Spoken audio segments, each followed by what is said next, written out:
Segundo livro dos Reis, capítulo 10, a partir do versículo 15, diz assim o Senhor: Tendo Jeú partido dali, encontrou a Jonadab, filho de Recabe, que lhe vinha ao encontro. Jeú saudou-o e lhe perguntou: Tens tu sincero coração para comigo, como o meu o é para contigo? Respondeu Jonadab: Tenho. Então, se tens, dai-me a mão. Jonadab deu-lhe a mão, e Jeú fê-lo subir consigo ao carro. E lhe disse: Vem comigo e verás o meu zelo para com o Senhor. E assim Jeú o levou no seu carro. Tendo Jeú chegado a Samaria, feriu todos os que ali ficaram de Acabe até destruí-los, segundo a palavra que o Senhor dissera a Elias. Amém, queridos? É isso. Pai querido, amado e justo, Senhor de toda glória, obrigado a Deus por essa porta aberta nesta noite, por cada um que está aqui diante do teu altar, por tua presença que nos consome, Senhor. Obrigado, Espírito Santo, por uma noite diante de ti, e que a tua palavra ecoe em nossos corações, produzindo frutos, ó Deus, e que o Senhor realize sonhos e faça prodígios aqui sobre a tua igreja e o teu povo, Senhor, porque isso é comum para ti, abençoar, porque tu tens uma boa, agradável, perfeita intenção para com cada um que está aqui. Te louvamos, te exaltamos, ó Senhor Deus, com toda a força do nosso ser, e que a tua bênção venha sobre os teus filhos nesta noite, em nome de Jesus. Diga em nome de Jesus, em nome de Jesus, amém, amém, amém, glória a Deus. Queridos, eu gosto muito dessa porção, fazia um tempo que eu não parava diante dela.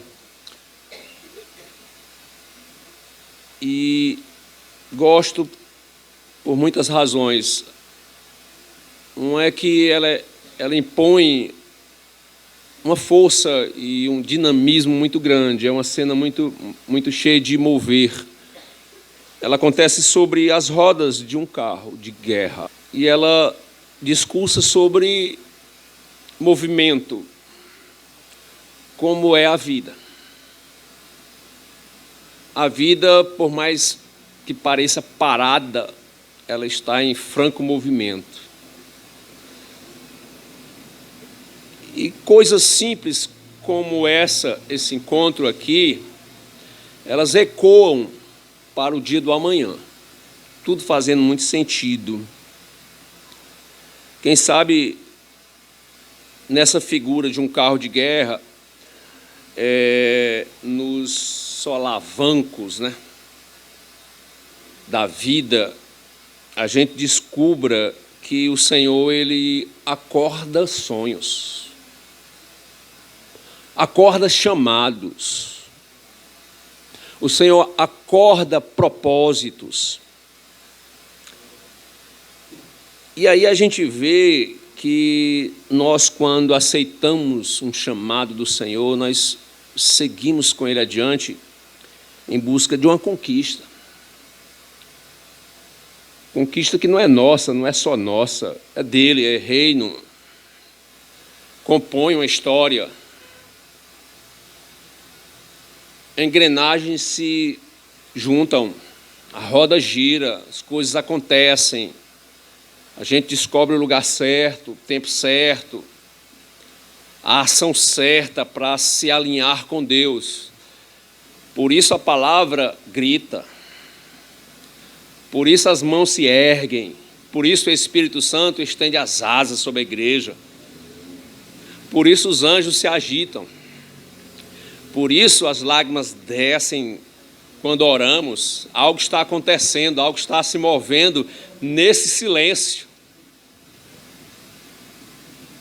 O Senhor marca encontros, marca pontos, dispara palavras proféticas.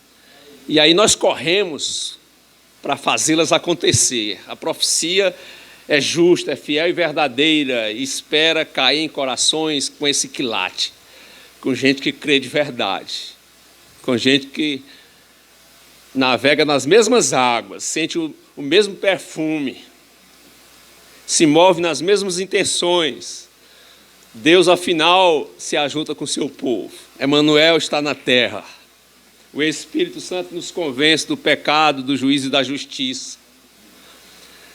No discurso da vida, tudo é muito seco, muito oco, muito preto, muito escuro, muito sem Deus. A vida é assim, mas a palavra nos chama para perto.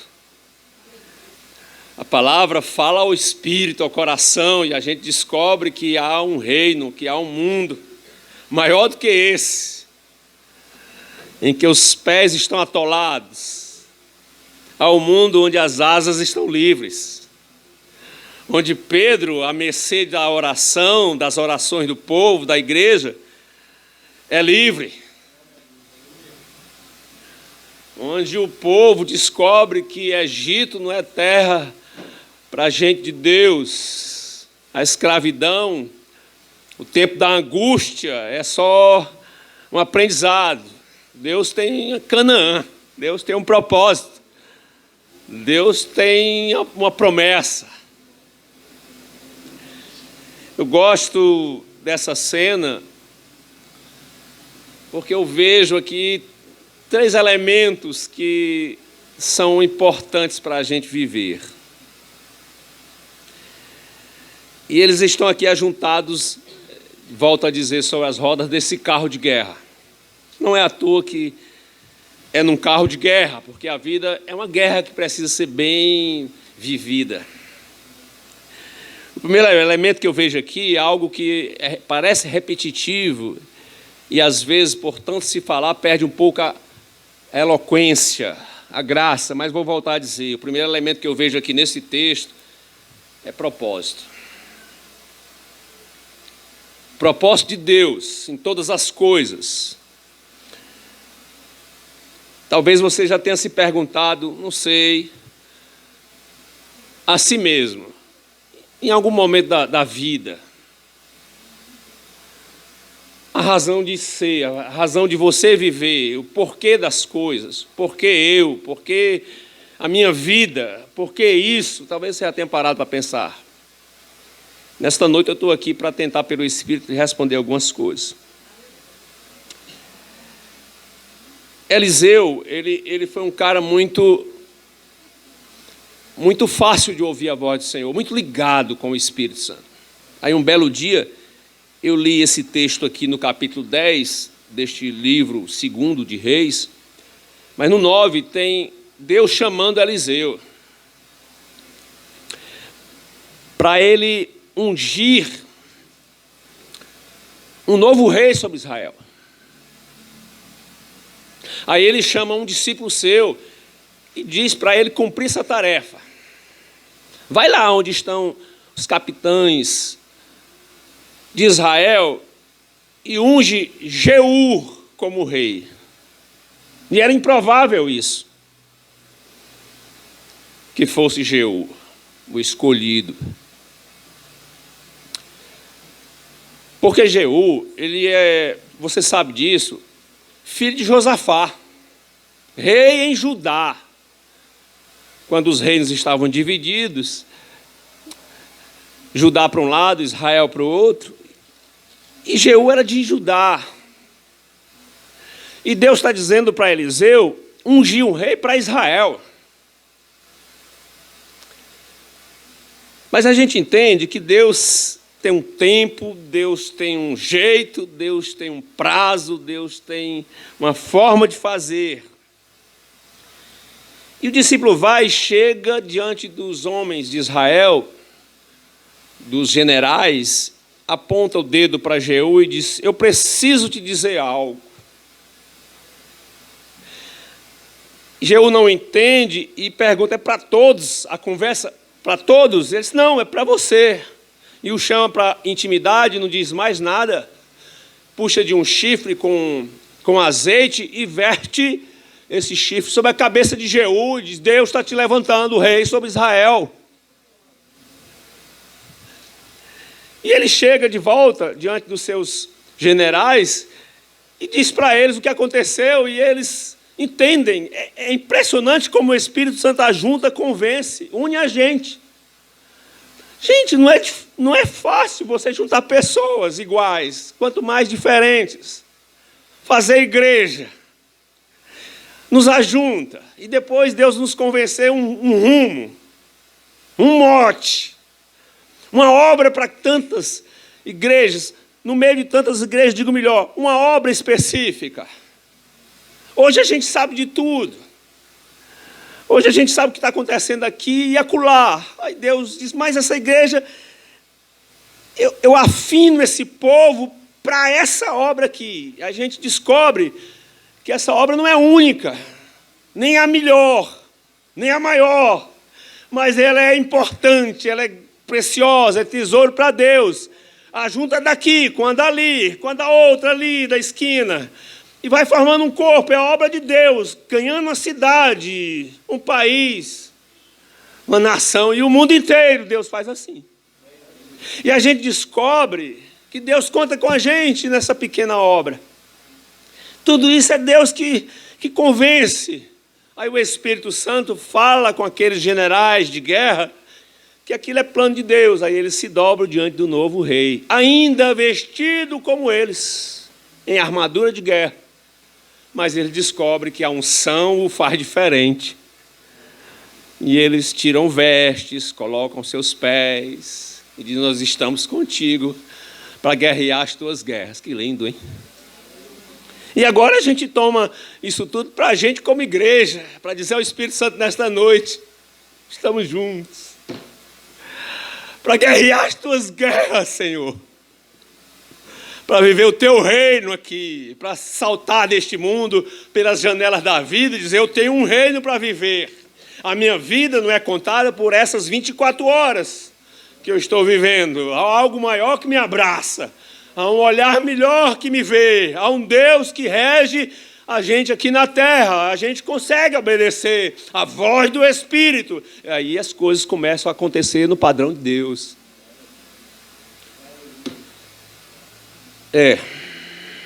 Jeú estava encrencado. Ele tinha uma tarefa, eu estou falando de propósito, ele tinha uma tarefa gigante para um homem pequeno. Fora da sua seara, do seu povo. Lutar a guerra em terra alheia.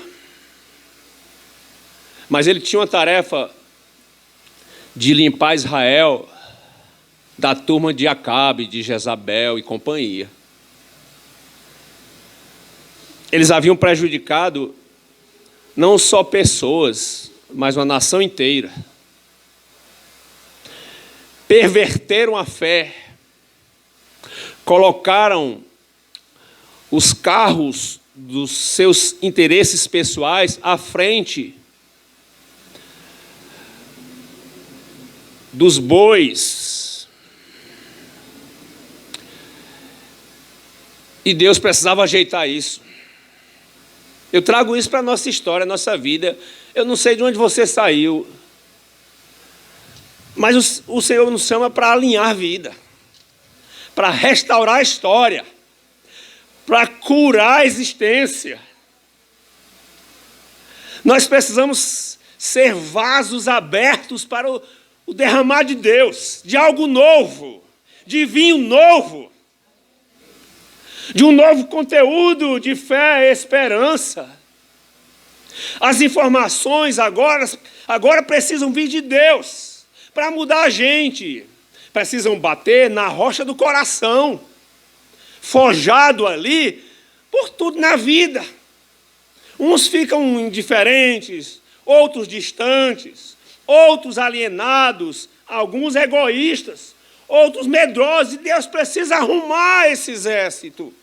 E agora os valores do Senhor precisam desfazer, desconstruir uma vida para construir outra, a nova vida, o novo nascimento. A palavra precisa a cada dia, a cada instante, a cada momento, a cada lágrima, a cada joelho no chão, a cada oração, precisa reconstruir a gente. Eliseu unge Jeú E Jeú agora tem uma tarefa de limpar a seara para começar um novo instante, juntar Judá com Israel, para o Senhor realizar a sua vontade, de ter o seu povo perto dele, para cuidar do povo, ser pastor dessas ovelhas. Olha para dentro, olha para o céu, olha para o Senhor que está na sua vida e você vai ver as mãos do Senhor querendo ajuntar a gente em torno dele, para a gente viver melhor. Não sei quantos dias vamos passar por aqui, mas temos que vivê-los na elegância do Senhor, no ritmo da sua palavra, na ousadia da fé. Não vivo pelo que vejo, não vivo pelo que ouço, eu vivo pelo que eu creio na palavra do Senhor. É diferente. Então, eu vejo aqui nesse ato de Deus ungindo Jeú para essa tarefa, eu vejo algumas coisas de Deus. Primeiro que ele é muito atento. Não sei qual é a visão que às vezes o mundo passa para a gente acerca de Deus. Às vezes que Deus é indiferente, que Deus não é Deus do dia a dia, é Deus de vez em quando, de algum evento. Quem sabe agora, no final do ano, na virada do calendário, Deus esteja presente. E aí o mundo pinta uma ideia de um Deus que não liga, um Deus passivo. Aí a gente descobre que Deus é muito atento, é muito apercebido de tudo. Ele estava cansado do jeito de Acabe, de Jezabel, lidar com suas coisas. E tem um tempo, enche a medida. Cansa o coração de Deus. Ele precisa de um novo povo, de uma nova gente, de uma igreja viva, sensível, obediente. Ele não precisa de uma igreja hiper, mega tarefada. Ele precisa de gente livre para fazer o que ele quer. Sem dogmas, sem fórmulas, sem uma liturgia engessada, petrificada. Ele precisa de gente que ouça, que veja, que creia e que vá. Aleluia. Então, eu vejo Deus muito atento sobre o que está acontecendo na congregação. Porque Ele dá um espaço para a gente acontecer. Ele deu um espaço para Acabe, Ele deu um espaço para esse povo. Mas chega a hora que a conta chega. A conta chega. E Deus quer mudar agora sobre os acordes de um carro de guerra, mudar a história. Aí vou em você e tem medo de guerra. Tenha não. Depois da guerra tem a bonança. Depois da guerra tem uma visão daquilo que Deus plantou para você. Escute. Eu vi no Salmo 1, no capítulo 1 dos Salmos, no verso 5, ele diz assim, Deus fala que o homem que ouve a palavra do Senhor, que tem prazer nela, que não ouve palpite de pecador, que não admira, não se detém para ficar junto com os ímpios, nem se assenta, nem se participa, perdendo tempo com escarnecedores, mas que tem prazer na lei do Senhor, e ele pinta esse homem como uma árvore frutífera, cujas raízes estão tocando as águas, raízes tocando as águas de Deus, e por isso florescem. Aí no verso 5 ele diz assim, os ímpios, no 4 ele diz, os ímpios não são assim não. Os ímpios não são como o povo de Deus, porque vivem por conta própria. Aí tem assim, são como a palha que o vento dispersa. Aí no 5, verso 5, ele diz assim, os perversos não prevalecerão no juízo, nem os pecadores na congregação dos justos. Deus atento demais, Ele sabe o que está acontecendo. Ele sabe medir as ações. Ele sabe enxergar a mão que se esconde da oferta que a outra dá. Entende? Ninguém vê a oração que você fez, ninguém vê a lágrima que você derramou, Ninguém vê o dia que você acordou de madrugada para interceder. Mas ele é atento demais. E tudo tem uma recompensa. O profeta até arrisca dizer: não desfaleçam vossas mãos, porque toda boa obra no Senhor terá a sua recompensa. O Deus que tudo vê, tudo sabe, tudo pode. Aleluia. Eu gosto disso. No 101, no versículo 101, perdão, no capítulo 101 de Salmos também, no versículo 6 e 7, tem alguma coisa sobre Deus atento. Que ele diz assim, 101, eu vi isso hoje, 101, 6 e 7. Os meus olhos, receba isso aí, procurarão os fiéis da terra, para que habitem comigo, ou se agarrem nessa corda. O que anda em reto caminho, esse me servirá. Não há de ficar em minha casa o que usa de fraude, e o que profere mentiras não permanecerá ante os meus olhos. Aí eu vejo um Deus que presta atenção a tudo, que sabe tudo.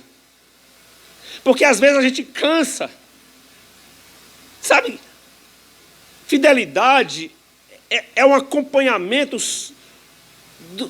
do agir de Deus. Você é pertinho de Deus e você vai sendo fiel a Deus.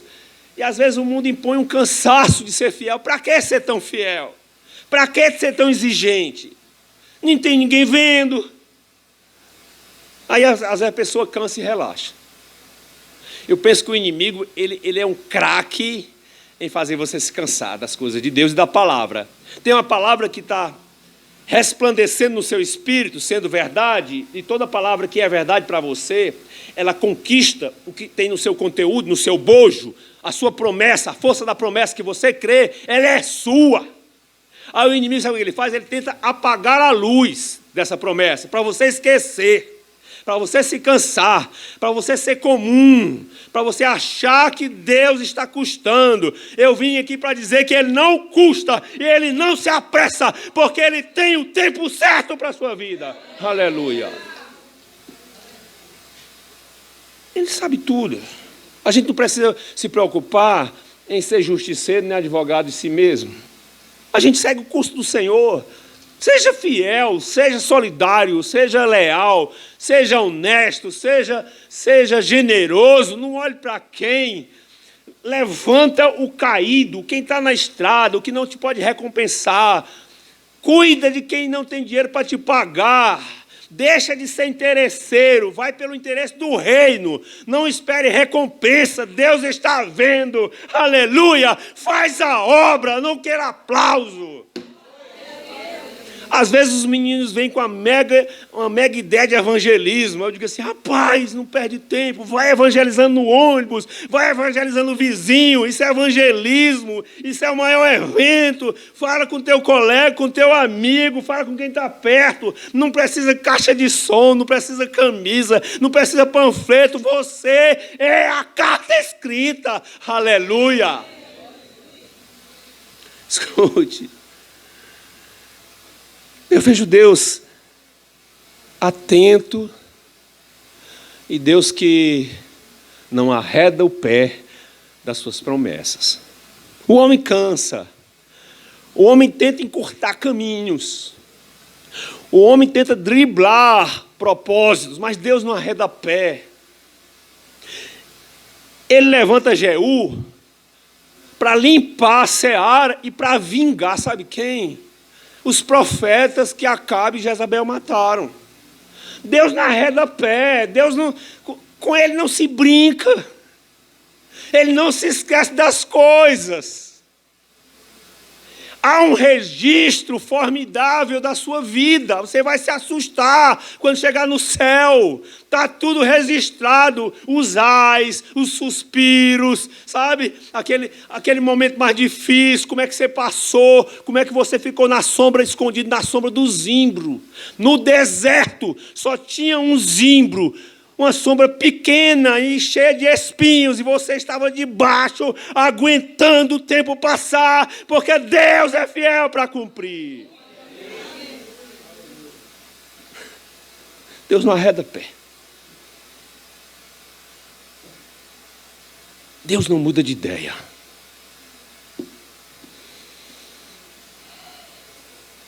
Deus tentou levar Moisés para uma missão. Um homem foragido, escondido, um nômade.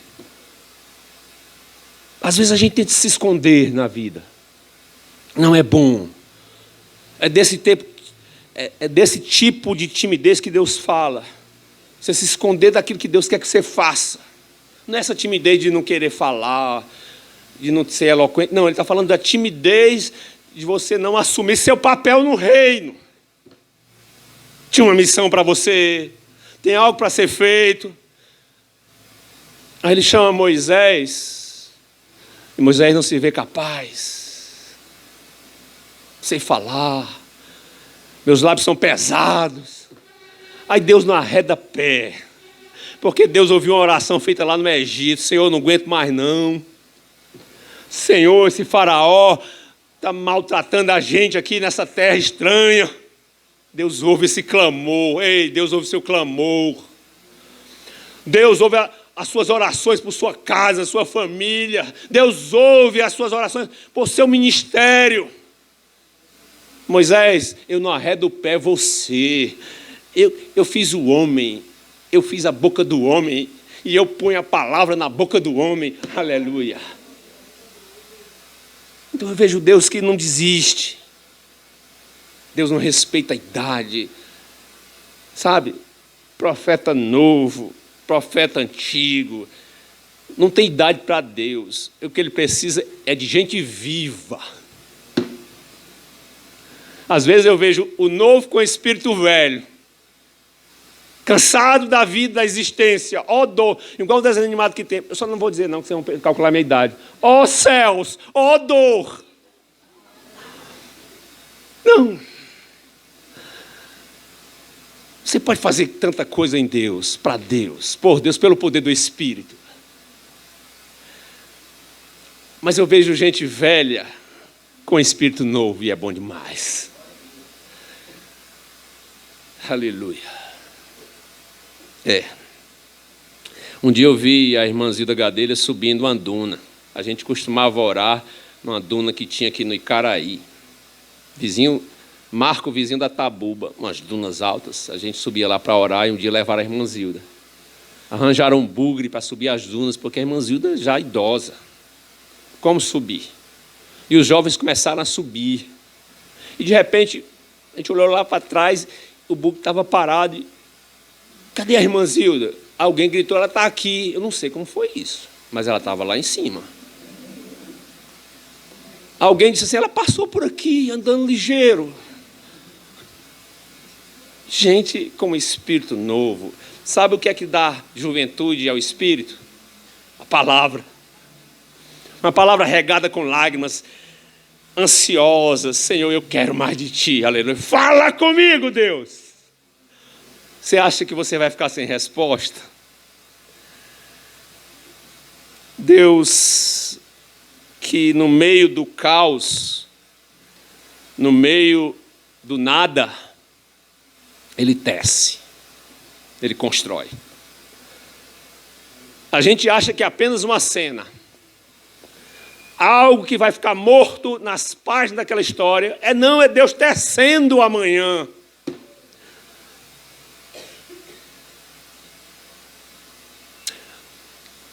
Você vê as coisas acontecendo na nossa vida, na sua vida, e descobrindo que há um sentido nisso.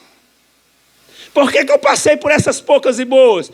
Porque Deus vai usar isso em você para outras pessoas. Experiências que vão virar, sabe o quê? Força para outros. Sentido para tudo. Nada, quando o Senhor diz que nada acontece sem uma razão, nenhuma folha cai, eu fico preocupado com esse Deus que tece a vida. Por isso que a gente tem que ter cuidado com as palavras, com os gestos, com as intenções, com os pensamentos, com os julgamentos. A gente tem que ter cuidado, porque Deus está muito atento, muito perto, mais perto do que você pensa, na igreja, no trabalho, no quarto, dormindo, acordado. calado, falando, brincando, recreando ou trabalhando, Ele está perto demais. Aleluia. E aí, quando eu digo que Ele está construindo, Ele sabe colocar as pessoas certas, nos lugares certos, no tempo exato. Quando você entra por aquele portão pela primeira vez, eu fico pensando assim: Senhor, e agora? O que é que vai acontecer com ele? O que é que vai acontecer com ela? Qual é o lugar? Qual é a guerra? O que é que vai fazer? Eu fico preocupado para você não ficar aqui só assistindo, só vendo. Eu quero saber por que Deus lhe trouxe. Qual é o fundamento, a razão, a ideia de Deus para você aqui. Aleluia. Aí, gente, eu disse que há uns elementos que se ajuntaram naquele carro. Primeiro foi esse propósito. Deus precisava mudar a história daquele povo. Nós estamos virando um ano. Eu tenho que cuidar de 2019 até o fim, cada dia. Mas eu já estou com o coração em 2020.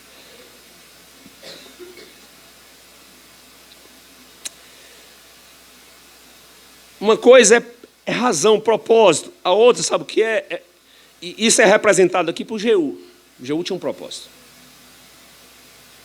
E eu queria que nesta noite você saísse daqui sabendo qual é o seu propósito. A outra coisa que se encontra naquele carro é algo chamado fidelidade. Não há conquistas de propósitos sem fidelidade. E o Senhor não pede perfeição de ninguém, Ele pede fidelidade.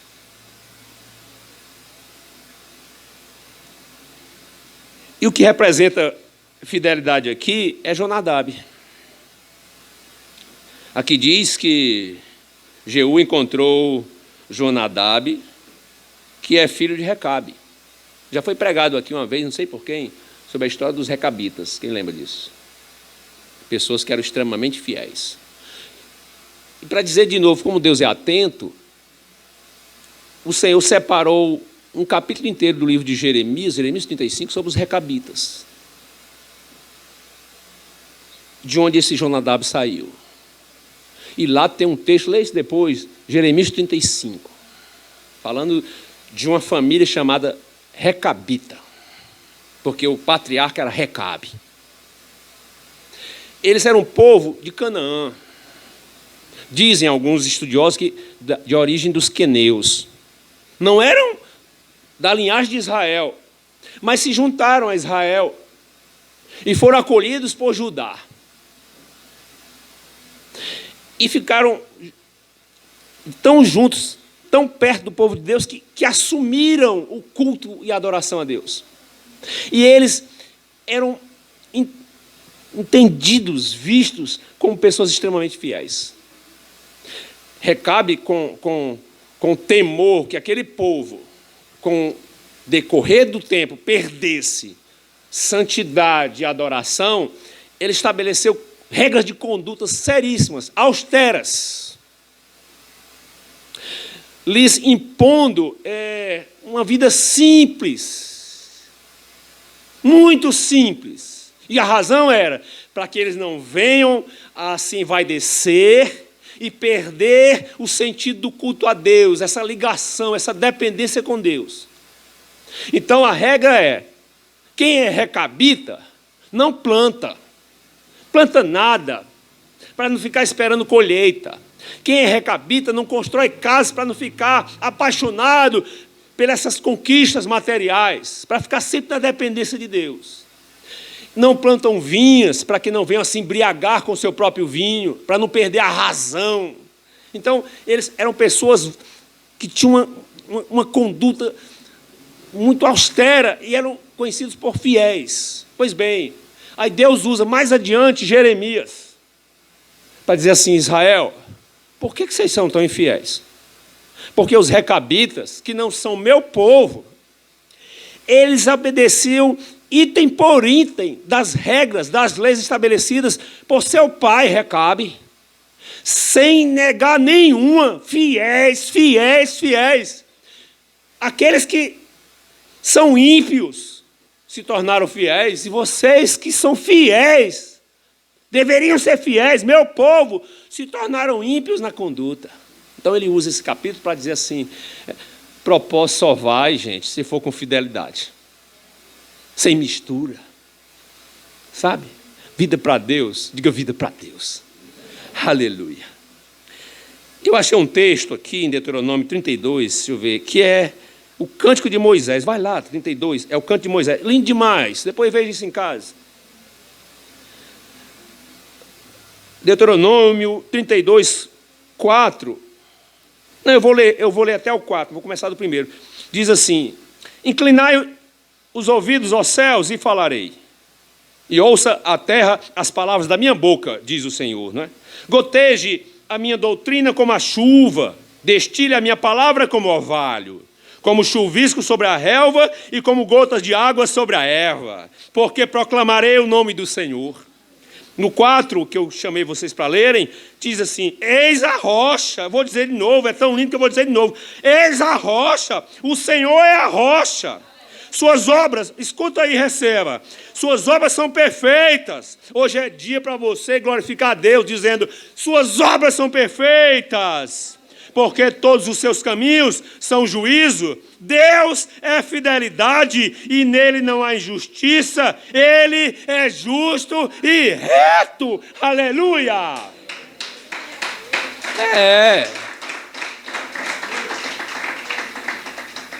Estou falando de uma porção que entrou naquele carro de fidelidade. A terceira coisa que eu vejo que subiu ali foi um poder Jardel. Primeiro subiu propósito com Jeú, né? Ele sabia para onde é que ia naquele carro.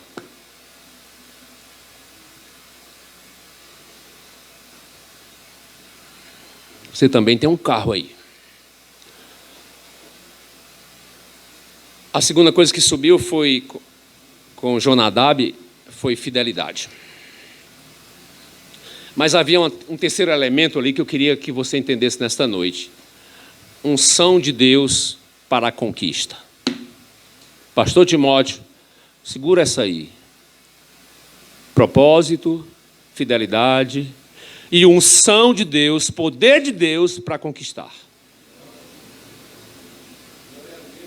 Eu li aqui que eles saíram nesse carro e foram até Samaria, e lá eles venceram todos os discípulos de Acabe e de Jezabel e deixaram a seara limpa para Deus começar uma outra história. Eu fico pensando, isso não teria valor nenhum se nós não tivéssemos uma propriedade de trazer isso para a gente. Chega um dia que a gente deve bater no peito e dizer, Senhor, eu vou hoje orar até a seara limpar para Deus começar uma linda história na minha vida. Porque crente não pode envelhecer nos seus hábitos, crente não pode ter uma conduta costumeira, cultural, ele tem que ser renovado todo dia. E chega um dia que você deve dizer, Senhor, eu vim aqui hoje diante de Ti, da Tua presença, para que o Senhor limpe tudo, tire medo, tire poeira, tire preguiça, tire canseira, tire indiferença, tire descrença, incredulidade, tira tudo, limpa a seara, Senhor. Começa de novo. Talvez você não queira gritar porque seu vizinho vai ouvir, mas talvez aí no silêncio do seu coração você queira dizer, Senhor, é comigo, começa de novo na minha vida, aleluia, eu quero um tempo novo, eu quero novidade, Senhor. Aleluia. Conquista. Eles foram até Samaria porque Deus lhe dera poder para realizar. Para uns, conquista é uma aventura que deu certo. Para uns, conquista é fruto da sorte. Alguns têm sorte, outros não. Fulano deu certo na vida porque teve sorte. Para outros, talvez seja fruto do acaso, das marés da vida. Aí aqui e acolá a gente antena com a vida do outro para descobrir por que a vida dele deu certo. Mas para nós que cremos, os da fé, conquista é algo muito simples. Conquista é apenas cumprimento da promessa que caiu em nossos corações. Deus prometeu e a gente creu e se agarrou com essa linha fina que liga a promessa. Eu creio, Senhor. Eu creio, Senhor. Receba, quando você receber uma palavra, receba com gosto. Eu creio. E quando você disser eu creio para uma palavra, você está batendo palmas para o Senhor e dando crédito àquele que não mente. Não há nele sombra de variação alguma, não é o homem como o homem que mente. Deus, ele é fiel, é verdadeiro. Quando você crê na sua palavra, não crê só na sua palavra, crê no caráter de Deus, se agarre nisso. Porque vai se levantar os muros, os mares, o fogo, e você vai ficar passando por eles, sabendo que Deus é contigo. Não te assombres, porque eu sou o teu Deus. Aleluia. E você vai em frente. Escute. É um cumprimento da promessa. Conquista é um cumprimento. É propriedade que foi anunciada. É herança que foi demarcada. Por isso que dá certo. Não é porque é fácil. É porque o Senhor é maior. Não é porque é simples. É porque o Senhor é fiel. Não é porque não dá trabalho. É porque você subiu no carro. Você topou.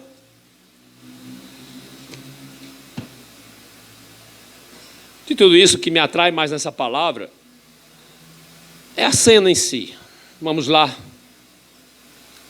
Jeú vem no seu carro de guerra, com um propósito no coração. Para onde é que ele ia? Rumo a Samaria, conduzindo o seu exército. Aí de repente ele bate os olhos com um homem que se chama Jonadab. De repente houve uma comunicação espiritual. Ele para o carro. E eu estou falando, eu quero que você já vá preparando o cenário profético. Ele para o carro de frente a Jonadab e olha nos seus olhos e diz assim: o teu coração é fiel para comigo, como o meu é para contigo? Tem umas traduções que dizem assim: Jonadab, você está pensando do mesmo jeito que eu? Aí ele responde: o meu coração, ó rei, é fiel para contigo. Eu queria que você trouxesse para você. Nós não estamos falando com Jonadab nem com Jeú. Nós estamos falando com Jesus Cristo e o Espírito Santo aqui nessa noite. Há uma carruagem celestial que tem um rumo certo. E eu termino com essa cena. Vamos lá. Um carro de guerra. Jonadab não tinha nada a ver com guerra. Ele é um cara passivo. Mas o rei parou o carro diante dele e estende a mão. E ele dá a mão para o rei. E o rei o puxa para o carro. Eu sei que essa cena se repetiu no Calvário. Jesus, quando venceu a cruz, de certa forma, ele entrou também num carro com o propósito de salvar o mundo. E ele parou de frente Pedro, João, Tiago, e ele estendeu a mão também. Vem e me segue. Sobe no carro. Na certa, eles entenderam o que ele disse quando disse: não é fácil, é difícil, a porta é estreita. O caminho é estreito, a porta é apertada, mas sobe no carro, porque do outro lado tem a luz da vida. E eles subiram. De lá para cá, muita gente subiu nesse carro,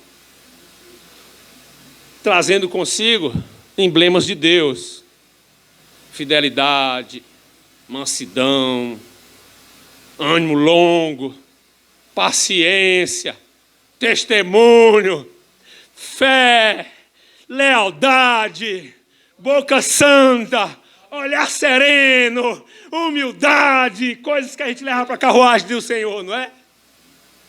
Para compor um exército, para bater no peito e dizer: as portas do inferno vão cair, não prevalecerão. Não é o inferno que vai invadir a igreja, é a igreja que vai derrubar as portas do inferno.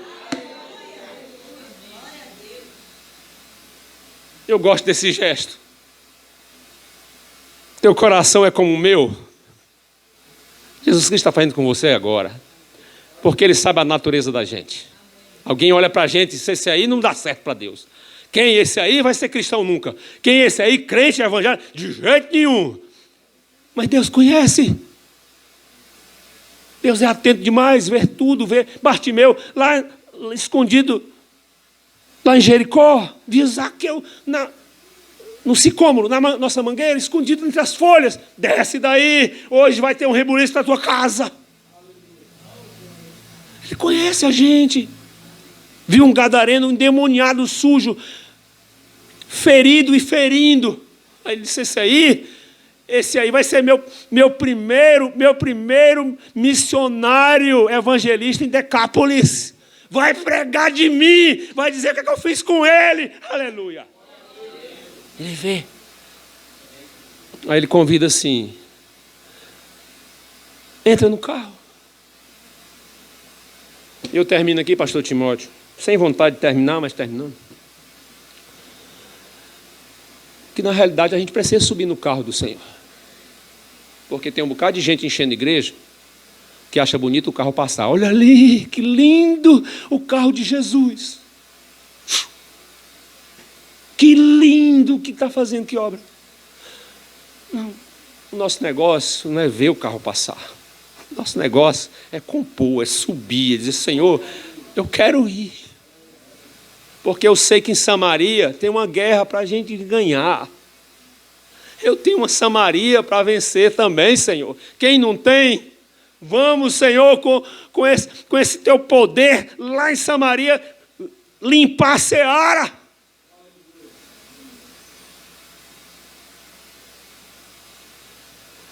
Para mim, esse subir no carro tem uma palavra, uma expressão melhor. É dizendo assim: Jeú, eu confio em ti e eu topo. Vou contigo. Não sei guerrear. Não tenho lança, nem espada, nem escudo. Mas eu te conheço e eu vou contigo. Essa é uma noite para você, de novo, dizer: eu topo, Deus.